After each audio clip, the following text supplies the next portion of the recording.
تو مجھے اب وہ ایک کہیں محسوس نہیں ہوتا. قطر، ایجپٹ سارے اپنے طور پہ لگے ہوئے ہیں. ان کے تو ہے نا ایجپٹ کا معاملہ یہ ہے کہ یہ غزہ کے لوگ اس طرف نہ آ جائیں، ایجپٹ کی سائڈ پہ نہ آ جائیں. اس لیے یہ بھی سن رہے ہیں کہ بہت سے جو ہیں ساؤتھ سوڈان میں شفٹ کرنے کی باتیں ہو رہی ہیں. ساؤتھ سوڈان کہاں اور فلسطین کہاں، اور ساؤتھ سوڈان کے اپنے کون سے حالات ہیں کہ وہاں وہ مہاجروں کو رکھیں گے. لیکن فلسطینیوں نے ایک فیصلہ ضرور یہ کیا ہوا کہ وہ اپنی زمین نہیں چھوڑیں گے، کیونکہ ان کو 1948 کا یاد ہے نغبہ والا معاملہ. تو وہ 7-8 لاکھ بے دخل کر دیے گئے تھے اپنی سرزمین سے. تو وہ اس فلسطینی نہیں دہرانا چاہتے، کیونکہ ایک بار وہ یہاں سے نکل گئے تو سو نکل گئے، پھر واپسی کا راستہ کوئی نہیں ہے. تو اس لیے مجھے نہیں لگتا کہ جو ہے معاملات اس طرف جا رہے ہیں. آپ تو دیکھیے ایک ریاستی بس فارمولہ بھی نہیں رہا. اب تو یہ لگتا ہے کہ یہ آکوپیشن پرماننٹ سی ہے، بالکل، انلیس کہ فلسطینی یکجا ہو جائیں، متحد ہو جائیں، اور اسلامی دنیا کم از کم اس کے پیچھے کھڑی ہو جائے. ویسٹرن گورنمنٹس کی تو میں بات نہیں کر سکتا، لیکن سول سوسائٹی ہے مغربی دنیا میں، وہ پیچھے کھڑی ہو جائے تو شاید کچھ بات بن جائے. لیکن انڈر دا کرنٹ سرکمسٹانسز مجھے تو بہت ہی مشکل لگتا ہے، بلکہ ناممکن سا لگتا ہے. سچی بات تو یہ. اور اسرائیل کبھی بھی ایک ریاستی فارمولہ جس میں مسلمانوں کو جو فلسطینی ہیں، جو اسرائیل کے یا جو فلسطین میں رہتے ہیں، ان کو برابر کے حقوق دے، یہ بھی ممکن نہیں ہے. یا ان کو شہریت دے، وہ بھی ممکن نہیں ہے، کیونکہ وہ دینے سے مسلمانوں کی تعداد یہودیوں کی تعداد سے بڑھ جائے گی، تو وہ بھی سسٹینیبل نہیں ہے ان کے کانٹیکس میں. تو اب بہت مشکل ہو گیا ہے. اب یہ غزہ کا جو معاملہ ہے، اللہ تعالیٰ کوئی بس ہیلپ کرے تو ہے. ادروائز جہاں تک ہماری بات ہے یا مسلمان دنیا کی بات ہے اے ہول، تو ہم تو بری طرح ناکام ہو گئے ہیں. اپنے فلسطینی بہن بھائیوں کو جو ہے ان کی مدد کو ہم نہیں آ سکے. سچی بات یہی ہے. اور دل دکھتا بھی ہے دیکھ کر جو اس وقت فیمن کی سی صورتحال ہے وہاں پہ، اور اوپر سے جینوسائیڈ. آج بھی 70 لوگ شہید ہو گئے، بچے بھی، عورتیں بھی. دنیا کا ضمیر پتہ نہیں کہاں ہے اس وقت. I do not really understand.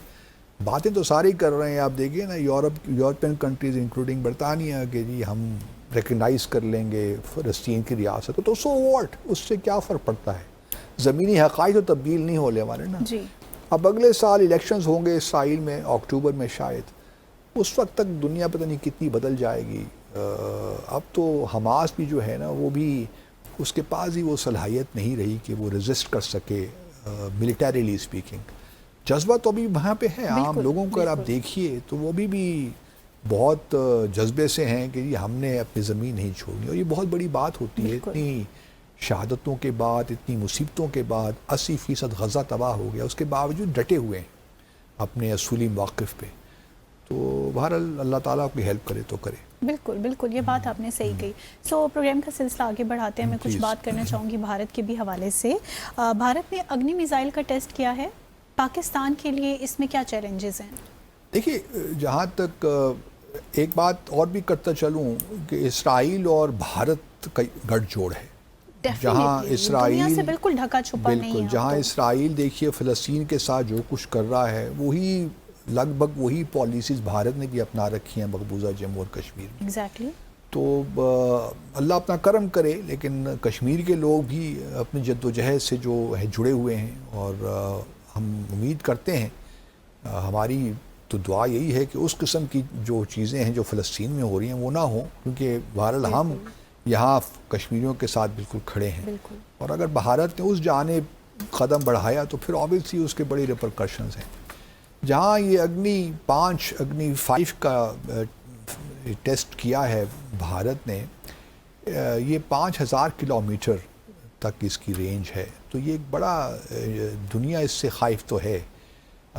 یہ صرف پاکستان کے لیے بلکہ اس کی ریپرکشنز جو ہیں یا امپلیکیشنز بیانڈ اس ریجن ہیں، کیونکہ یہ چائنا کا جو ہے ندرن موسٹ پارٹ جو ہے چائنا کا، اس کی رینج میں بھی یہ آتا ہے. جی. اور اس سے بھی زیادہ جو اہم بات ہے نا، دیکھیے پاکستان کو تو اس طرح کوئی فرق نہیں پڑتا. بھارت کے پاس پہلے بھی کیپیبلٹی تو تھی کہ وہ پاکستان کے سارے حصے میں کو کور کر سکتا تھا. پہلے بھی میزائلز کے پاس اس رینج کے تھے.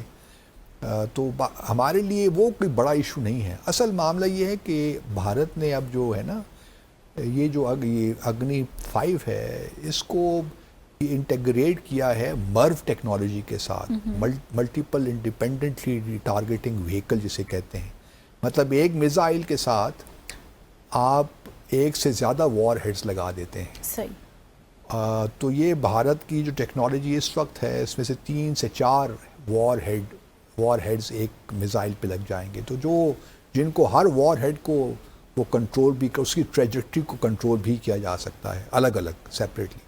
تو یہاں یوں کہہ لیجئے کہ ایک میزائل ایک وقت میں 3-4 ٹارگٹس کو نشانہ بنا سکتا ہے یا ٹھکانوں کو نشانہ بنا سکتا ہے. یہ جو مرو ٹیکنالوجی ہے یہ ان اٹ سیلف یہ ایک آبویسلی ہمارے لیے پرابلم تو کریٹ کرتا ہے.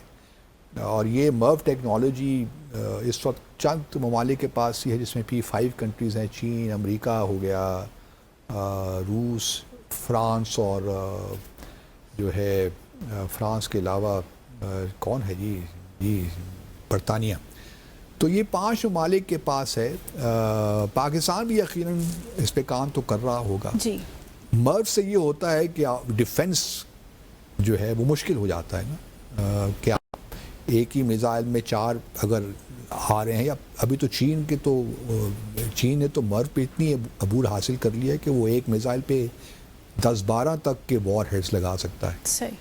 تو آبویسلی اس میں ڈیفنس جو ہماری کیپیبلٹی ہے اس کو ہمیں بڑھانا پڑے گا. جو ڈیفنس میزائل سسٹم ہے اس کو ہمیں بہتر کرنا پڑے گا. تو یہ ایک انٹرمنیبل آرمز ریس میں ہم داخل ہو گئے ہیں بیکاز آف انڈیا. اور دنیا کو بھی سوچنا چاہیے کہ بھارت جس طرف جا رہا ہے وہ تو انٹر کانٹیننٹل بیلسٹک میزائل ہی بنانے جا رہا ہے, اور اب اس کا تو پوری دنیا کو اپنی رینج میں لانے کی بات کر رہا ہے نا. پاکستان کے وہ عزائم نہیں ہیں. ہمارا تو ڈیفنسو پروگرام ہے, ہم تو صرف اپنے ڈیفنس کے لیے ہم نے بنا رکھا ہے. ہمارا بس یہی ہے کہ 3400-3500 کلومیٹر کی ہمیں رینج چاہیے جس میں ہم بھارت کو تو نشانہ بنا سکیں, لیکن ساتھ ساتھ اسرائیل کو بھی ہم تھوڑا بہت, کیونکہ اسرائیل جیسے ہم نے پہلے کا گٹھ جوڑ ہے تو ہمیں اسرائیل سے بھی خطرہ تو رہتا ہے کہ کہیں نہ کہیں. اور پھر جو مارکا ہوا مئی کے مہینے میں اس میں بڑا کلیئر تھا کہ دونوں ممالک کس طرح پاکستان کو دیکھتے ہیں. بالکل. سو آپ نے یہ مارکہ حق کی بات کی, اسی پہ ہی ہم ایکسٹینڈ کریں گے اپنی بحث, لیکن یہاں لیں گے مختصر سا وقفہ. ہمارے ساتھ رہیے گا.